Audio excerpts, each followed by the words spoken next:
Mukwaniriza munnafe atulaba ku Kyaggwe TV webale nnyo webayire ddala kyokola kya ttendo. Nze Richard Ssentaayi muzzukulu w'Eryasafu nakasongola gye nsibuka. Program Nze Nga Bwe Ndaba bitambula mu ggwanga betukubaganyako ebirowoozo naawe n'obanga otugoberera. Tuliko online Kyaggwe TV, osobola okulikinga, osobola okusharinga n'osubscribinga ensonga n'obanga ogenda mu maaso n'okuziraba. Nga bulijjo nina abagenyi mu studios betugenda okuba nga tukubaganya nabo ebirowoozo, naye nkujjukiza nti tusinziira wano ku Leero Hotel mu kibuga Mukono. Hotel woyinza okujja n'obanga weesanyusaamu ebyokulya weebiri, ebyokunywa nabyo weebiri, ate n'embeera okutwaliza awamu CMB n'obanga osobola okufuna ekyo kye weetaaga. Ku ludda luno nina mukyala Nakintu, munnakibiina kya Alliance for National Transformation, mulwanizi wa ddembe ly'abakyala n'ebirala ebigwa mu ttuluba eryo. Nina amyuka omubaka wa President mu district ey'e Mukono, Ssegawa, ate omwami asembye eri ye mwami John Semakula, mu lecturer ku Uganda Christian University, naye era tekimugana kubanga ensonga azitunuulira. Bingi njagala twefumiitirizeeko n'ebitambula mu ggwanga, naye njagala tukulembeze ensonga ey'enkyukakyuka yakoleddwa omukulembeze w'eggwanga General Yoweri Kaguta Museveni mu buyinza obumwe bwa ssemateeka. N'akola enkyukakyuka mu bukulembeze obw'amagye, ate era n'enkyukakyuka mu lukiiko lwakulembera nalwo essiga liri erya executive ayinza okuyita cabinet. Bingi byakozemu enkyukakyuka, waliwo abakomyewo ba Minisita, wabaawo ate abatasobodde kubanga abakomawo mu be yasudde, kwe kuli ababiri mu ofiisi ey'e Karamojja, okuli mukyala Dr. Margaret Kitutu kwe yamusikiriza Peter Lokares, ate mukyala Agnes Nandutu abadde omumyuka n'amusikiza omukyala Nambozo Florence Wamala. Era twalabye nga Minisita Vincent Bamulanga Kisempijja naye yagiddwawo awo n'afuulibwa omuwabuzi wa President, akosa ne Minisita oli omubeezi abadde w'ebyobusuubuzi mukyala Harriet Ntabaazi, naye yafuuliddwa muwabuzi. Mu balala abakomyewo oba abalala abayingiddemu abapya mwe muli omukulu Balaam Hare, mutegesi wa bivulu Nakinku amanyikiddwa nnyo, we yafuuliddwa Minisita omubeezi ow'ensonga ez'abaana n'abavubuka. Tulina abalala abayingidde okuli omubaka Fiona Nyamutoro, tulina Lilian Abba n'abalala bangi abazibu. Yagenze mu magye, enkyukakyuka ze yakoze kwe kuddira abadde omuwabuzi we w'enjawulo ku by'okwekweto General Muhoozi Kainerugaba n'amufuula omuduumizi ow'eggye lya UPDF muyite CDF. Kakati ate General Wilson Mbadi abadde waawo n'amuzza eri mu ministry ey'ebyobusuubuzi era ng'oye mubeezi wa Minisita ow'ensonga ezo. Lieutenant General Elweru tumujjukira bulungi nnyo abagoberera ensonga, ye yafuuliddwa special presidential advisor. N'enkyukakyuka endala ezaakoleddwa wano twagala okwebuuliza, enkyukakyuka zino ezaakoleddwa zitegeeza ki? Katutandike ne mukyala Nakintu kweyanjulira kubuuzeeko tutandikire awo. From the Alliance for National Transformation. Era the CEO wa Shalom Women's Development Network and the Vice President of the Sub-Saharan Jewish Alliance. So kuyozayiza abayudaaya bonna all over the world. Tuli mu mbaga yaffe ya Purim. Bagamba nti Hag Sameach, good celebration and celebrate with joy. Embaga ya Purim nga emisoma ekitabo kya mu Bayibuli mu Lodokayi ne Hamani. Hamani yali akoze ekitindiro ekyo. Ayagala okusanyawo abayudaaya bonna mu Shushan mu bwakabaka bwa Akaswero. Ye embaga leero gye tucommemoratinga obuwanguzi Esther bwe yafuna olwo olunaku bwe celebratinga leero. Mpozi bye tulabye Isirayiri leero tebitandise leero nti Hamas abaddewo. Hamani gwe mutendera ogwasooka abayudaaya okuyiganyizibwa nga bagala bonna okukola ki? Okusanyizibwawo. Bwe twavaawo tulaba gas chambers ezaali mu Germany, mu Europe, weviyeemu. Kati Hamas kyonna kyekiki? Kyekimu. Si bya leero. Si bya leero. Byavadda. Byavadda. Lushafo. twebaza neyanze reshuffle bantu bagudde mu bintu abadde batasuubirwa naye kitegeeza ki eri eggwanga eggwanga nga linaakwa buli kaseera ebyo byetulabye reshuffle yabaddewo leero reshuffle etegeeza kugwa kwa ggwanga no reshuffle erina ebintu byereeta ezandibadde nga achievements za reshuffle ennungi one wandibaddewo boosting talent mu bantu okitegedde tikalo nabadde akola bulungi naye kati mu kino ekifo ekirala era osanga ajja kuyitimuka okusinga bwakoze eki bwabadde where is boosting talent wotuleetera Balaam okubeera minisita w'abaana okitegedde n'abavubuka what qualifications does he have what expertise gyakola ki gyayina abavubuka tabamanyi baagala tabimanyi ideas banange reshuffle zirimo okubeera ezajjenjeero okitegedde zirimo okubeera reshuffle gyowa omuntu oba omuntu okumuwa ekifo just to appease appointment okusanyusa ki abantu banange eggwanga lyaffe tuliweeka ekitiibwa tulondengako ku bantu nga balina kye bagenda okuleetawo ekyenjawulo oba okukyusa kati agenda ku advocate ngira ky'abaana kikyamanyi ekiri mu abaana musooke mumukkirize mumugezese tulabe reshuffle zandibadde by merit si by kukusiima tolina kyokoledde nnyo NRM therefore katuko kino waliwo okukusiima ng'obusobozi obulina talina busobozi kikyenjogedde kanti talina busobozi talina experience talina wakikozeeko abavubuka abaana emirimu gye gisinga gitambuliraawo mu bavubuka n'abaana bagenda okugaba t-shirt buli kaseera egyo gy'emirimu oba okugaba ssente zino ze bagenda bamansa. That is not what we are talking about. We tuba twagala ensi ekula nga development tugenda okukwata ku buli omu leeta omuntu alina expertise. Tulina wano abantu abasomye Uganda ukitegedde basomye ebintu ebyenjawulo nga bandi badde mu ekyo ne baleeta ekintu ekyenjawulo ne basomye ekyo ne bagenda ne babayinga ensi endala zikikoze zijja ati Balaam mutwale neebweru omugambe genda oyige kikyagenda okukomyawo okitegedde bannange eggwanga tuliweeka ekitiibwa. Secondly, reshuffle eno yayongedde okundaga nti General Museveni baaba alina engeri gyayagalizamu muhoozi entebe eno. Remember, Uganda tetuli kyabwakabaka nti bw'ovaawo n'osikisa mutabani wo okitegedde bannange tekatusindiikirize nnyo okwaniriza ki ekyali Zimbabwe okutuuka wano e Uganda kubanga Museveni kati ayongedde nnyo tupuresinga. So I believe in peace and dialogue. Okitegedde naye waliwo wonteka ku extreme ng'olina ekyate kyoyagala nkole ki ntandike. This is not a monarch. Okumuwa ekyo okitegedde it is public perception.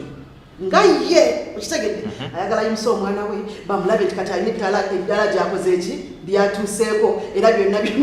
abisobola naye amuzimba okumuleeta kuki ku ntebe eno. Nze I'm looking at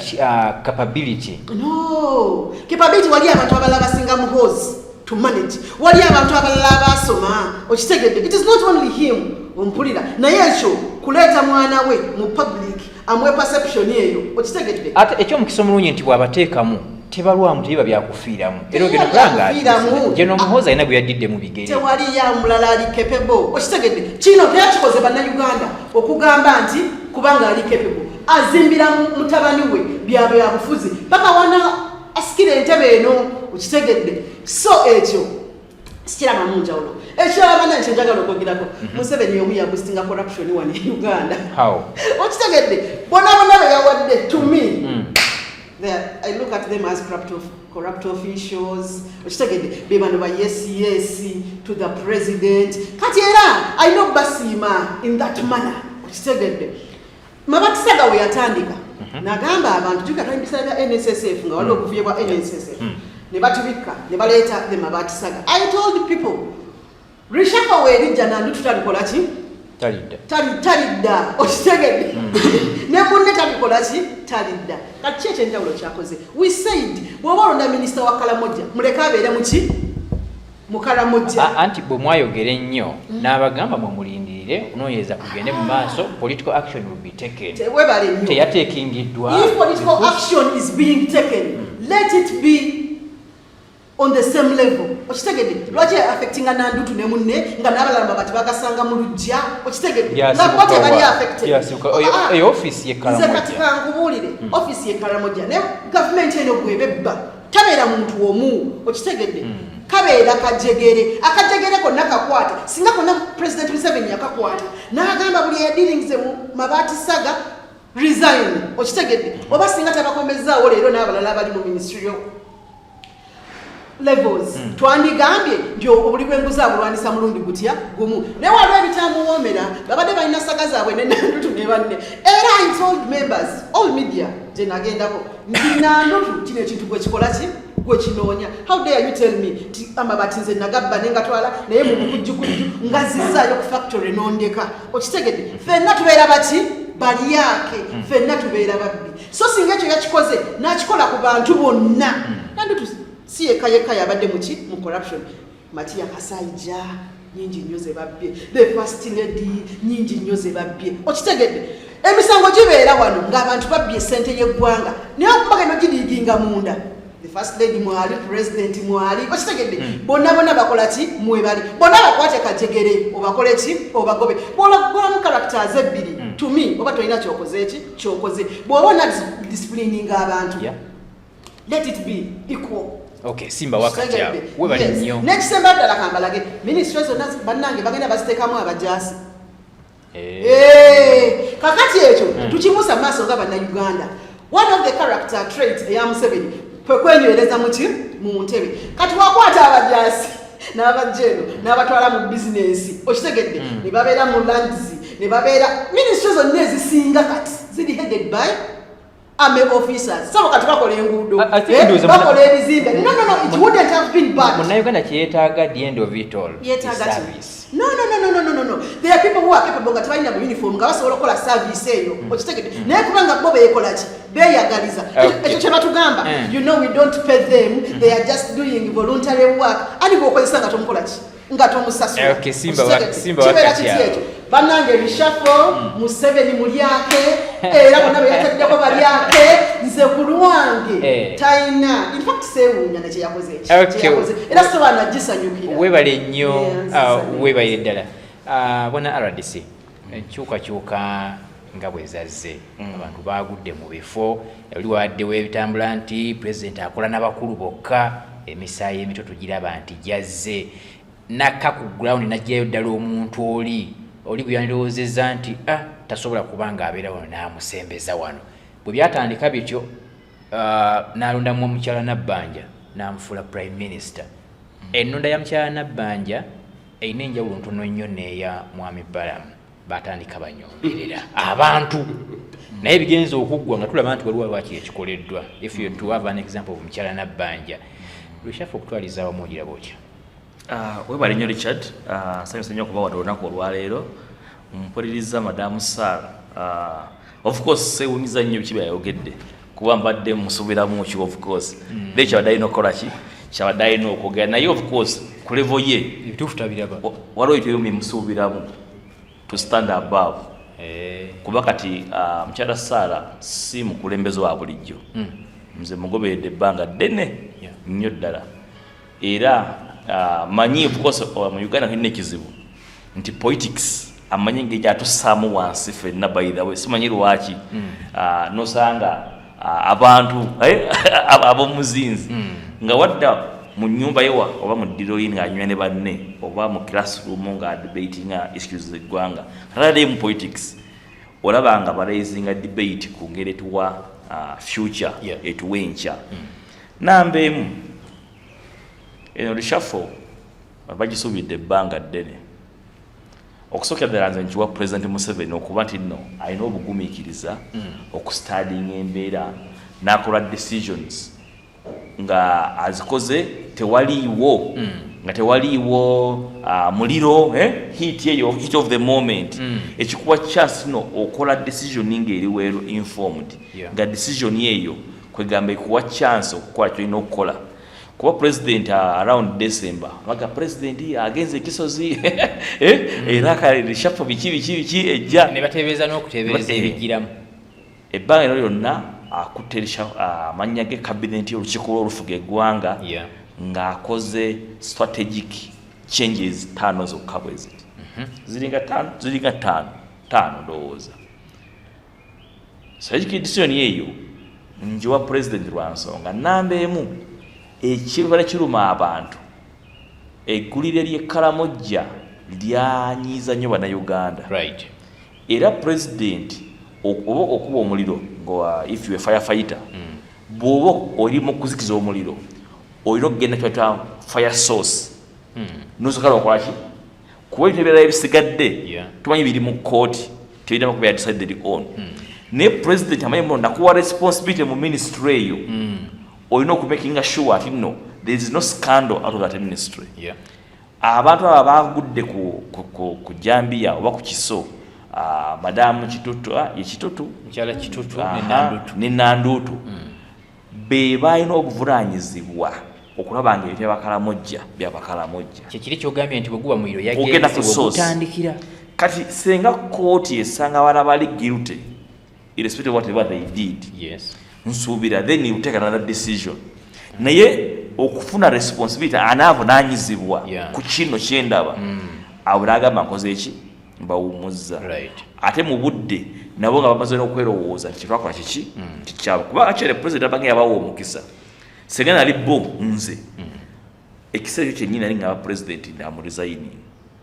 nali nja kuvaawo nzire ebbali olw'omuvuyo ogwo naye okulinda okugobwa nga wendaba mukwano gwange Agnes ne dokitali kyebalinze kyabadde president bawo obudde okwerowooza badde bagenda dda ne bawa president omukisa okutulekawo abantu abasaanidde mu kifo ekyo. Number 2, abantu president bonna byayise mu cabinet they are all very qualified, actually more than qualified.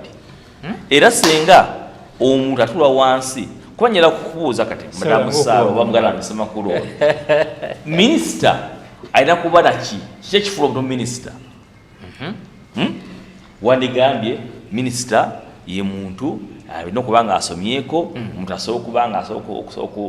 be a good administrator alina okuba alina management skills alina okuba nga muntu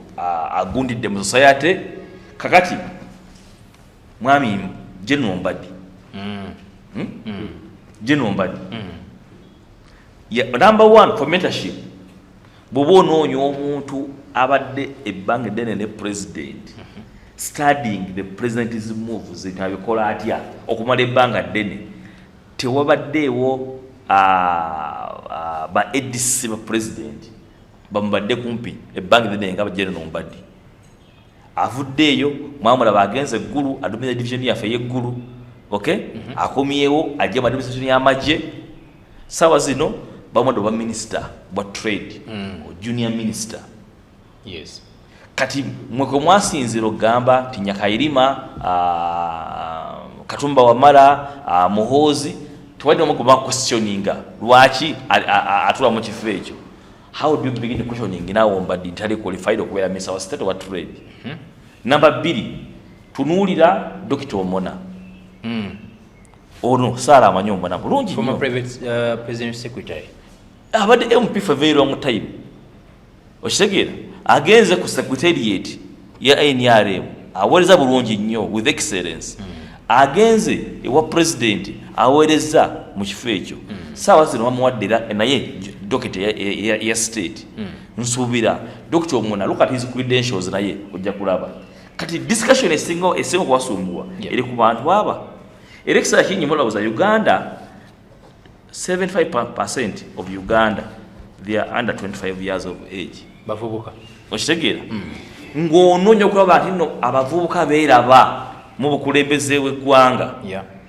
tosobola kuoverlookinga Abba Lilian abadde guild president Makerere azayingidde parliament oyo omuwala asomye alina bachelors alina masters MBM oil okitegeera MBA agirina kati abantu ogenda osanga tubagamba Museveni yareseba Abba nga muntu ali mu kugamba Museveni yarese Abba ne diploma tagirina okitegeera Abba tali qualified nga ebintu mu myaka gya Abba tatabuza myaka 3 byakoze mu myaka egyo tali even halfway kati Abba ogwo omukisa gwina actually okuraisinga profile n'okuinspiringa abavubuka ab'emyaka gye naddala abaana abawala okulaba nga baraisinga above that scale okufulayinga ku level kyekimu n'omwana ow'abavubuka Nyamutooro Nyamutooro alina masters at her age okitegeera naye alina ki aina masters kati jangu ku Balaam kati Balaam yasinga okubasumbuwa Balaam era musembezaayo ng'akakodyo kati baddange njagalayo omuntu ogwo omu ambuulire lwaki Balaam tagwanidde kubeera minisita ensonga ey'omuzinzi gusooka oginyambeko kansooke mbuuze Semakula mwami Balaam agwanidde oba nedda mwami Balaam asobola okuzannya ekifo ekirala ekitali kyabwa minisita asobola okuba mobilizer ku level ekitegeeza tagwanidde ekitegeeza nti bw'omutunulira ku ngulu qualifications zitazirina naye President Museveni bwe yabadde alonda abakulembeze ng'akola reshuffle yabadde tatunulira nnyo qualifications za muntu mu by'okusoma oba mu kintu ekirala okusoma Balaam ayina BCom from Makerere University ayina MBA Balaam marketing from Cavendish University kati mbuulira tali qualified mu kusoma soko mbuulire President Museveni yabadde tatunulira qualifications nnyo kati qualification already kwa academic qualification atikinga boxi thank you gende wala dira ko mwami Semakula tani yabadde tenatuuka mbadde njagala osooka yanukula omukulu ono alina kyabadde agugusa yabadde amaliriza abadde ayagala point ya Balaam omubuye nti asaanidde oba tasaanidde bw'aba tasaanidde kuba kansooke nkubuuze ani abadde mmisa w'abavubuka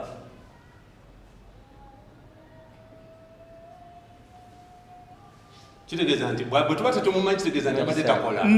okitegeera kati President wajjanaga muno ndi ndeesa omuntu gwendaba kubanga mmisa w'abavubuka omusuubiramu ki alina okuba n'abavubuka alina okuba n'abaana bulijjo munga twaga tali mu field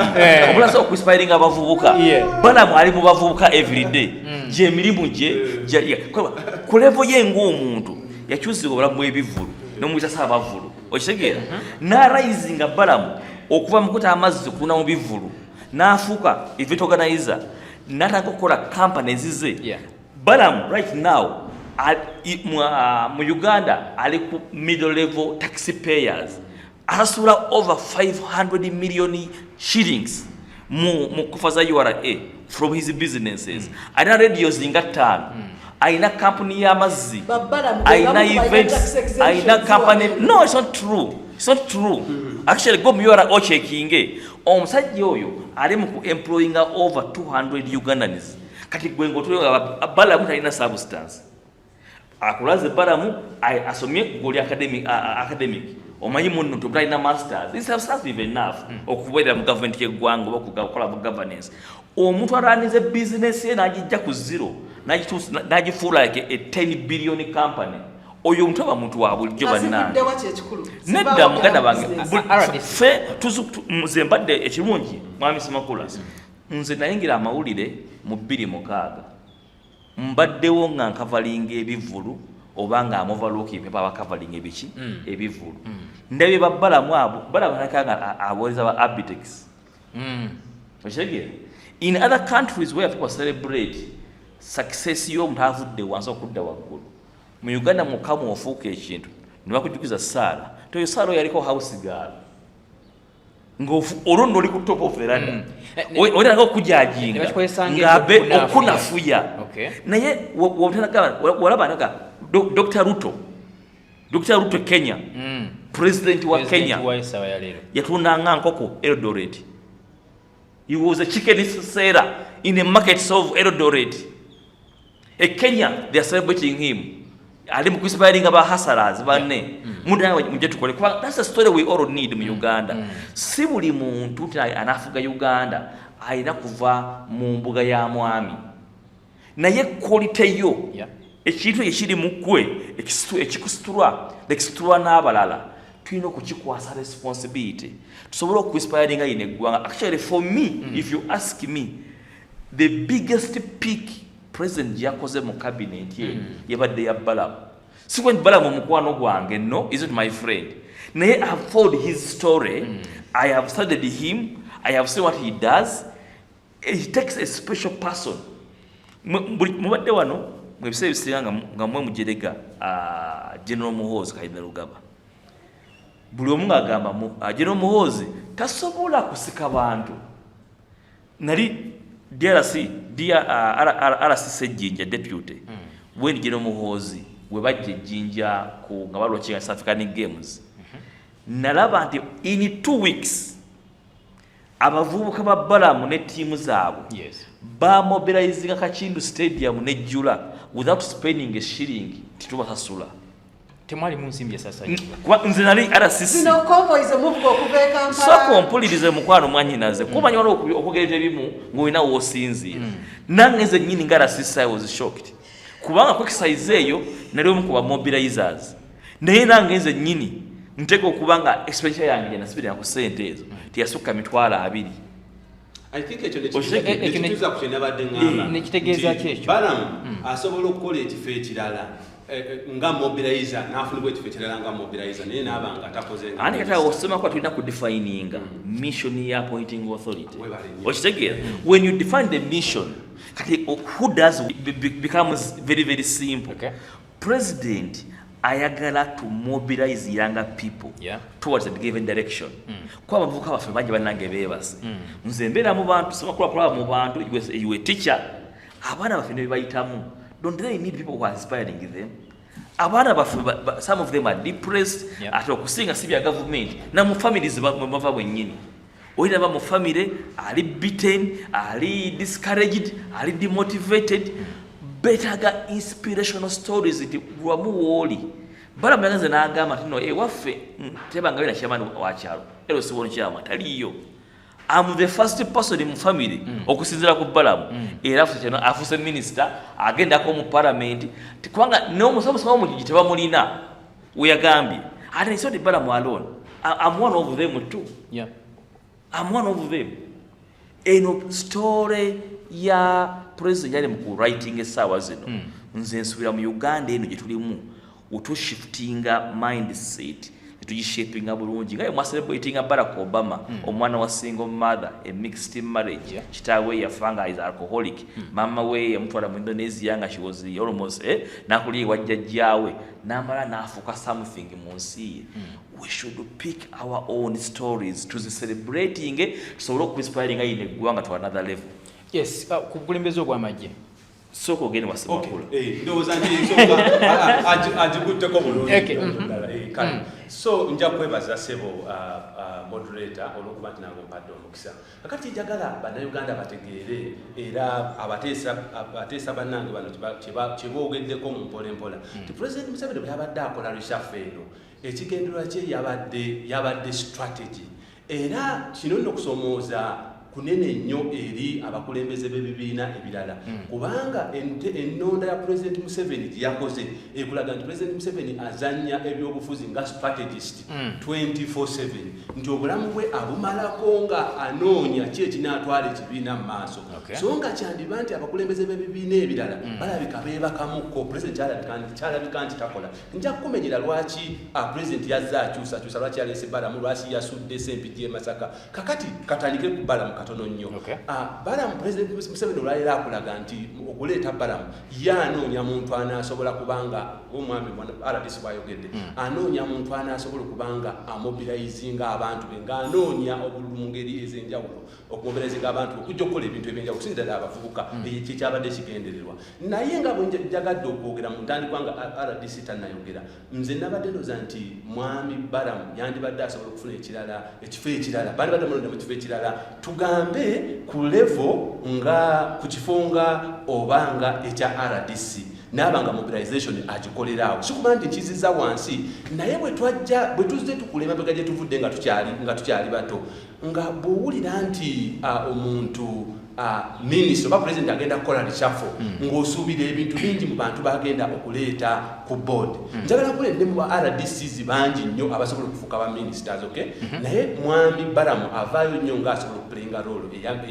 eya obwa RDC n'amobilizing abantu ku level eyo okira okubanga amuleeta ku level eyabwa minisita naye ate RDC bw'amaze okwogera n'agamba nti eryo bannayuganda abakoleredde kwegamba abakoledde eggwanga lino ebirungi nga batambudde olugendo lunene nnyo nga balina stories balina okunyumya naye ndabanga ensonga gy'abaddeyo y'amaanyi nti mu butuufu abantu abamu tusaana okukola ki okuba celebratinga ne baba bamuyise kati Mwami Balaam okusomoza kwalina kwe kuva mu mbeera gy'abadde akoleramu eya Balaam oli abadde ayambala t-shirt emu n'ayambala engatto emu atuke ku mbeera ey'obwa RDC ey'obwa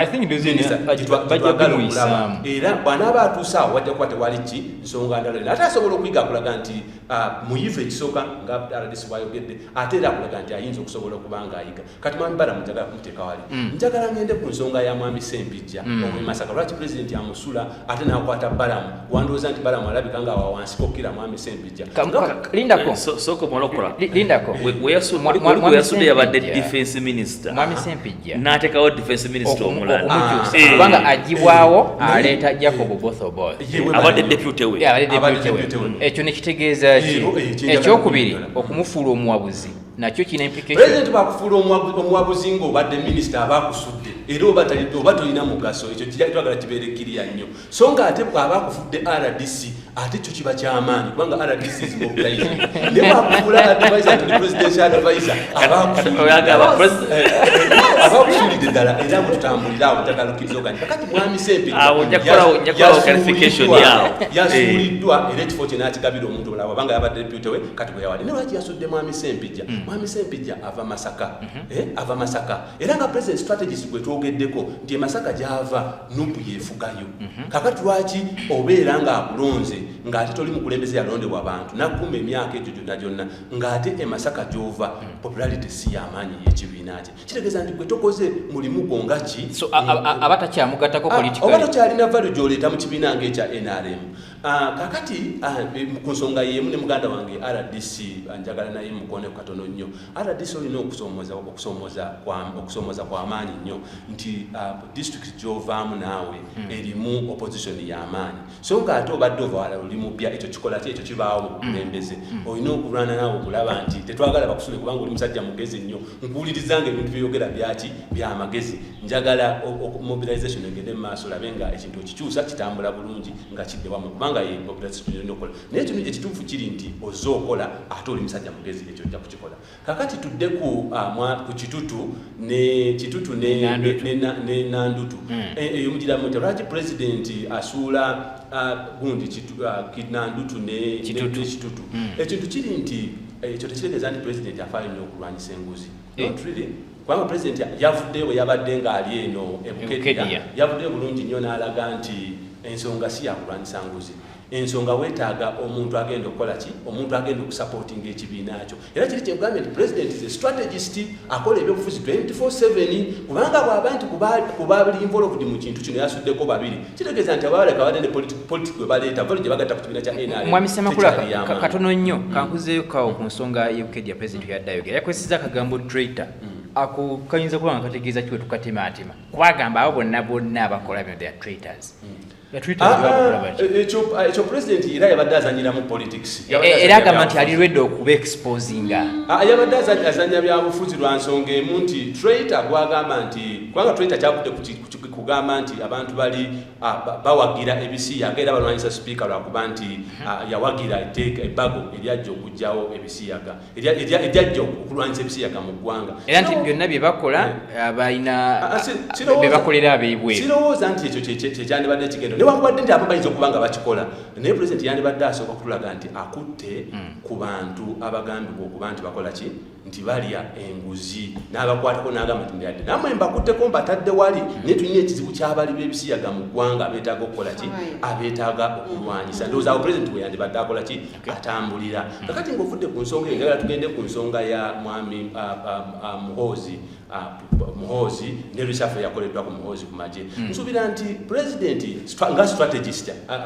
ukadi yakizanye bwati nti president yakimanyi nti okulondebwa okufuuka president of course tuli mu transition ne president yalaba nti egenda maaso era mwatambula yakutte kadi president yalina script eringa movie tuli mu transition yaki yaleeta muganda wange ono n'amugamba nti kwegenda emukono ontererezaawo kubanga emukono eriyo ebizibu era najja n'alwana okulaba ng'atereza era n'akwata muhoozi n'amugamba nti dda wali magye okulembera amagye ate n'aleeta omulala n'amusu najja erweru n'amugamba nti gweovuddewo dda wali president yalina script eno yagizannya kakati president azannya atya ku muhoozi n'aba nga amuddide n'amufuula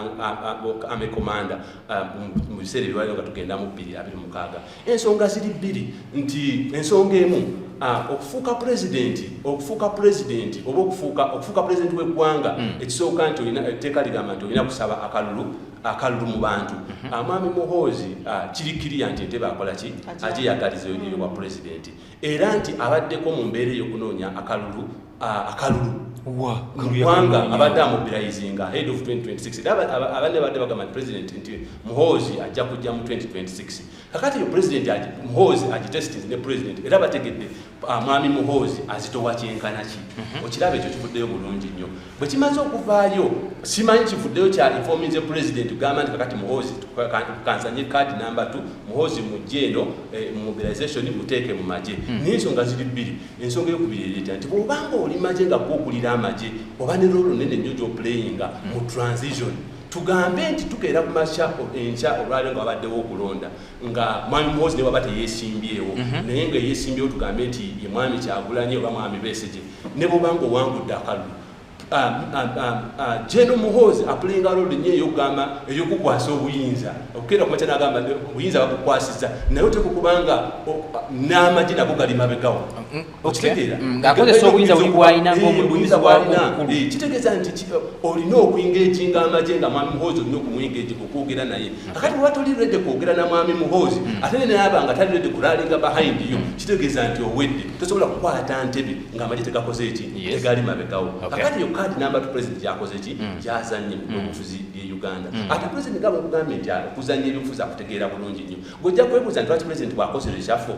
yaleseewo prime minister tuzemba begatuulira nga bagamba prime minister agenda kumukyusa lwaki yaleseewo vice president ng'agenda kumukyusa ebyo byonna is strategy olwaleero era gyazanye nga agizanya bulungi yeteyakutte ku prime minister kubanga prime minister kadi agizanye ey'obufuzi nungi agiremeddemu era NRM emufunamu bulungi ne NRM government emufunyemu bulungi mpozi ne vice president naye lwakumulaba nga asiise naye kadi agizanye bulungi kubanga talaze side talaze interest mu ntebe ya mukama we ekyo nsonga nkulu nnyo yadde entebe endala mu NRM government so asigadde apulinga rolo ye nga vice president. Abantu abamu tugeze parliament begambye nti awo n'agenda okusinziira ku nkola y'emirimu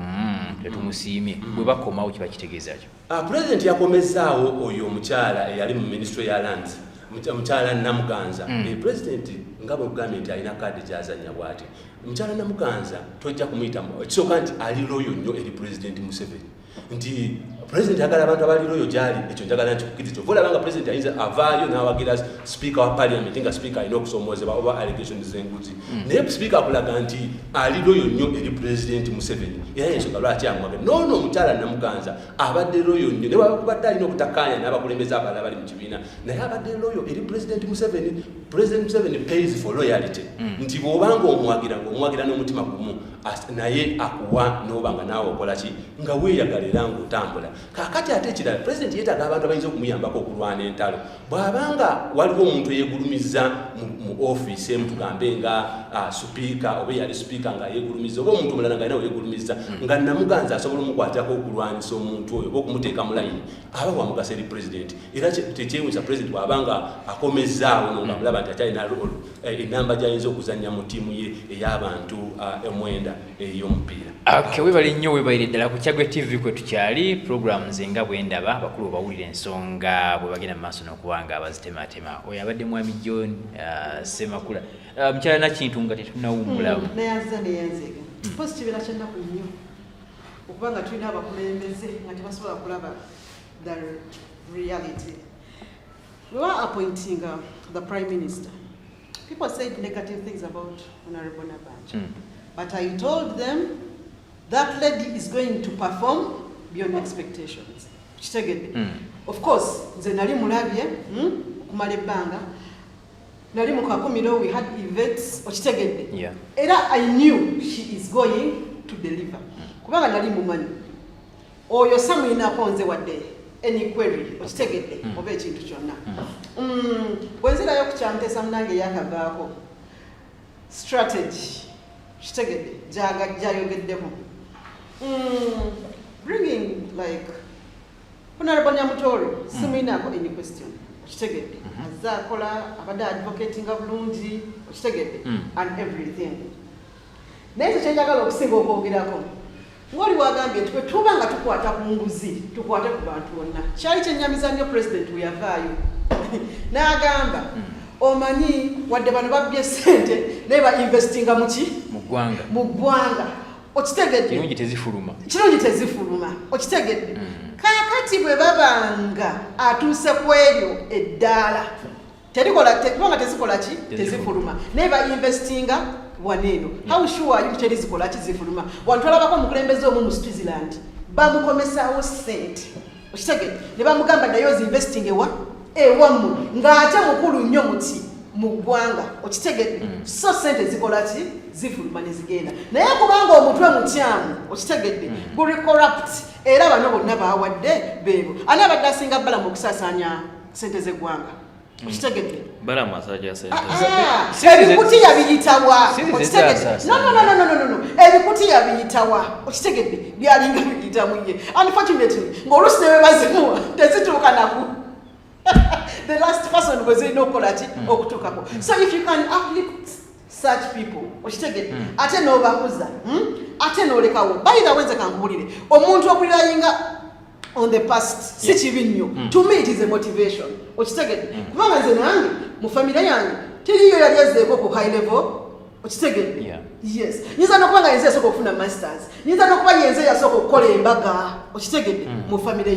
ye waffe. What does this mean? Bw'oba ng'ozze n'otuuka awo add value okitegedde on yourself ekisookera ddala okitegedde naye nga bakyalonda mbukubanga strategy njagala abavubuka n'olonda omuntu nga gwe ky'omulondedde kusaasaanya nsimbi okitegedde corruptinga the minds of the bavubuka against nagamba nti ejjinja it was like that tukimanyi bulungi wano government ya Museveni weba ina activity esomba abantu ab'ebiwero ab'emasaka ab'ekampala ab'empigi all over and okuyingira mu coastal for example oba oli mukulembeze oyogera ku government at large oba patenga NRM okitegedde bweba ina activity ekyo kyokola nekyali emasaka nze kankubulire people were sending me clips memba muzagala nsobola ozikola ki ozibaweereza nga bakugamba yingira coastal bweba mukulembeze mitwalo 5 hard cash okitegedde oyingira nga netandyo bagikoze eki bagikuwadde. What does that mean? Nditalina abantu naye abagula buki abagula buguzi abadisale betubuddiisa wano nti kubanga abantu bajjanga bangi that has been their game okitegedde all over ng'omaliriza yes nga maliriza eggwanga lyaffe liri mu katyabaga yalemye n'okuddamu lwaki ministries ezisinga zirimu amagye okitegedde kyo kyebakola okwesigaliza mu ntebe bannange Uganda it is high time tugolokoke tukole ekyekisaana okukola ki okukolebwa tujje eggwanga lyaffe mu nnyanga naye we tutuuse tuva wansi nga tuva waggulu nga tukkirira webale nnyo webalire ddala tulaba omulungi njagala kubanga nkuwummuzaamu naye bwe tuba tukomyewo njagala tutunuulira ebintu ebirala bibiri still ku nsonga eno wakati mu kulwanyisa obulyake tulowooze nti action yateekingiddwa ekyo kimu ekyokubiri n'ebigenda mu maaso mu kaweefube akwatiddwa okulaba ng'obuli bw'enguzi bulwanyisibwa kyotunuulira eri ekiyitibwa kakati omwoleso gwa paalamenti ekyo nakyo kiri awo tunuulira pulezidenti kyayogera ku nsonga eyo nayo biri awo eba bitegeeza ki ekirala badejala honorable Sara atubuulire ministry zagamba zonna ezijjudde abasirikale nze njagala ng'atubuulire mu birala byenjagala twongere tunuulira ku nsonga eyo nti bwe tuba tukomyewo tulina essaawa ya leero ekisinde ekya PLU nga General Mukozi ye chairman waakyo naye ate tulaba nti kyenkana bonna abakikulembera naddala ba coordinators omukulembeze w'eggwanga yabakomezaawo ekyo kiba kitegeeza ki PLU bulijjo ekolagana ne NRM ye kitegeeza ki eri oludda oluvuganya katujje tovaawo.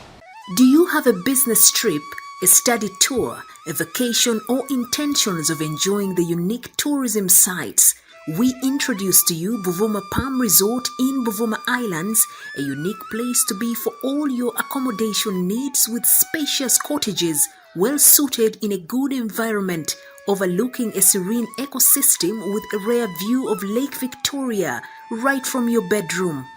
While at Buvuma Palm Resort, you will be treated to free sights and sounds from different bird species, monkeys, and a magnificent view of attractive rocks, palm oil plantations, boat cruises, forest walk, bicycle riding, among others. Buvuma Palm Resort has first-class conference facilities with a unique taste of foods prepared by experienced chefs. It is located in Buvuma district on the main island near the district headquarters. It also boasts of a helicopter landing pad and a playground. On your way to Buvuma Palm Resort, it's just 88 kilometers from Kampala city center to Chiyindi landing site, and it's 30 minutes travel in a boat to Buvuma. You are welcome as you take the best experience of traveling on the waters of Lake Victoria with the available sailing means with either passenger boats or the magnificent modern ferry, the MV Palm. Buvuma Palm Resort has so far been a dear destination for dignitaries, including prime ministers, ministers, parliamentary committees, but above all, the Katikiro of Buganda, Charles Peter Mayiga. Abantu ba Buganda na ba Uganda bajjeko Buvuma bawummuleko. Waliyo hoteri ng'eno Palm Resort. Bintu bya mulembe.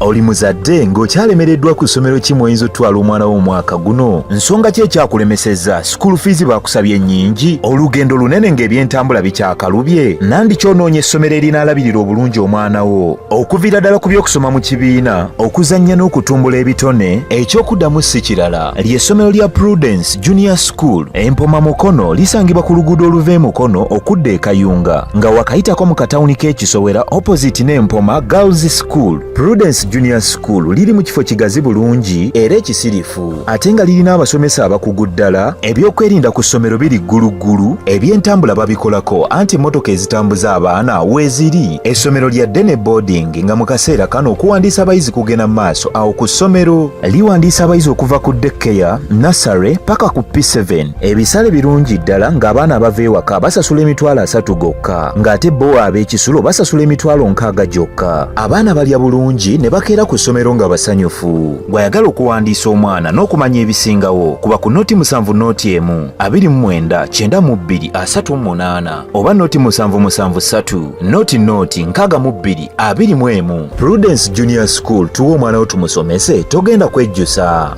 Our dear parents, thank you for paying us school fees, and we still need your support because education is the key. May God bless you